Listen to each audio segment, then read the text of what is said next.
नमस्कार, मैं हूं आपके साथ जूही तोमर और आप देख रहे हैं न्यूज़ वन इंडिया। इस वक्त हर टीवी चैनल, हर अखबार में अगर चर्चा है तो वो सिर्फ और सिर्फ एक शब्द की, और वो शब्द है रेप।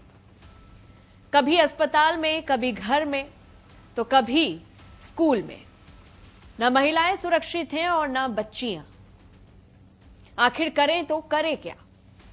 और जो दरिंदे हैं उनके अंदर बिल्कुल भी किसी भी बात का डर नहीं है, और डर होगा भी कैसे, क्योंकि हमारे यहाँ का कानून जो है सख्त ही नहीं है। कानून ऐसा होना चाहिए कि अपराध करने से पहले 100 बार सोचे जरूर, और हमारे यहाँ कानून ऐसा है कि अपराध करने के लिए 1000 बार सोचना भी नहीं पड़ता। ये एक रेप का मामला जो है एक गंभीर चिंता का विषय है। कोलकाता में महिला डॉक्टर की रेप के बाद हत्या, कन्नौज में नाबालिग के साथ रेप, अयोध्या में नाबालिग के साथ रेप जैसी घटनाओं ने देश के अंदर गुस्सा पैदा कर रख दिया है। लोग सड़क पर उतरकर कड़े कानून बनाने की लगातार मांग कर रहे हैं। दिन हो रात हो अपनी मांगों को लेकर अड़े हुए हैं। लेकिन जिस संसद के पास कानून बनाने का अधिकार है, वहां सैकड़ों ऐसे सांसद हैं जिन पर महिलाओं के खिलाफ अपराधों से जुड़े केस चल रहे हैं। जी हां, सुनकर आपको शॉक लगा होगा, लेकिन यह बात सच है। इस बीच एडीआर यानी एसोसिएशन फॉर डेमोक्रेटिक की ओर से एक रिपोर्ट जारी की गई है, और उस रिपोर्ट में यह खुलासा हुआ है कि 151 मौजूदा सांसदों और विधायकों पर महिलाओं के खिलाफ अपराध के मामले दर्ज हैं। इनमें से 1/3 से ज्यादा यानी 54 बीजेपी से जुड़े हुए हैं। इस लिस्ट में कुल 151 जनप्रतिनिधियों का नाम है जो इस समय देश की संसद और विधानसभाओं में जनता का प्रतिनिधित्व कर रहे हैं।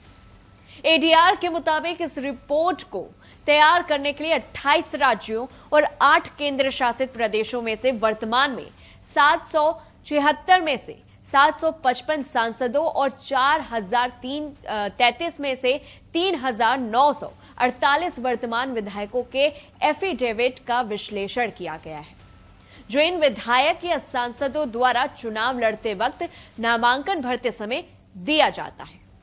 इनमें से कुल 151 जनप्रतिनिधि ऐसे हैं जिन पर महिलाओं के खिलाफ अपराध के मामले चल रहे हैं। कुल 151 जनप्रतिनिधियों में से 16 वर्तमान सांसद और 135 वर्तमान विधायक हैं। रिपोर्ट तैयार करने के लिए एडीआर ने साल 2019 से 24 के बीच के चुनावी हल्फनामे की जांच की।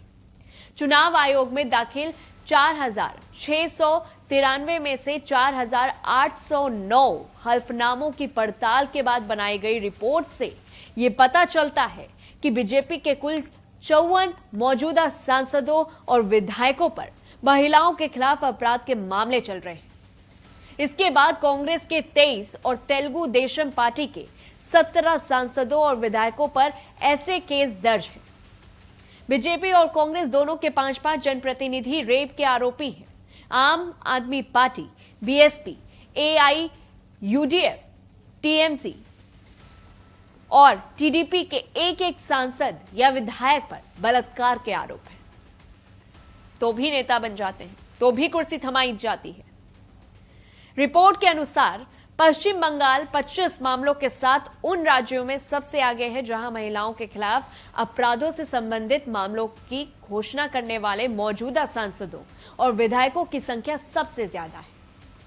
आंध्र प्रदेश 21 के साथ दूसरे और ओडिशा 17 मौजूदा सांसदों और विधायकों के साथ आरोपों का सामना कर रहा है।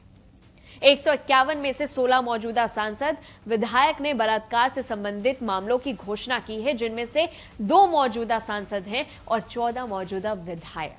सुप्रीम कोर्ट ने 2020 में यह अनिवार्य कर दिया था कि राजनीतिक दलों को सार्वजनिक रूप से यह बताना होगा कि वे आपराधिक मामलों वाले उम्मीदवारों को क्यों टिकट दे रहे हैं। एडीआर ने सिफारिश की थी कि आपराधिक पृष्ठभूमि वाले उम्मीदवारों का चुनाव लड़ने से रोक दिया जाना चाहिए। इसके अलावा एडीआर ने सिफारिश की है कि सांसदों और विधायकों के खिलाफ अदालती मामलों को तेजी से निपटाया जाना चाहिए और एक तय समय सीमा के भीतर उनका समाधान किया जाना चाहिए। पुलिस जांच की निगरानी अदालतों द्वारा की जानी चाहिए। मतदाताओं से यह भी आग्रह किया जाता है कि वे ऐसे उम्मीदवारों का चुनाव करने से बचें जिन्होंने महिलाओं के खिलाफ अपराधों और अन्य गंभीर अपराधों से संबंधित स्वघोषित मामलों की घोषणा की हो। इतना ही नहीं, एडीआर ने इस रिपोर्ट में संस्था से कहा है कि जिन पर रेप और महिलाओं के खिलाफ अपराधों के आरोप हैं, उन्हें किसी भी सूरत में टिकट नहीं मिलना चाहिए। रिपोर्ट में सांसदों और विधायकों पर चल रहे आपराधिक मामलों की तेज सुनवाई और कड़ी जांच सुनिश्चित करने की सिफारिश की गई है। इसके साथ ही एडीआर ने वोटर से ऐसे आरोपों वाले उम्मीदवारों को वोट न देने की अपील की है। अभी ये जो रिपोर्ट सामने आई है एडीआर, जिसपे ये दावा किया गया है कि आखिरकार कितने सांसद और कितने विधायक मौजूदा जो हैं वो कितने आरोपी हैं और कितने नहीं, ये बात इस पूरी रिपोर्ट में निकल करके सामने आ चुकी है।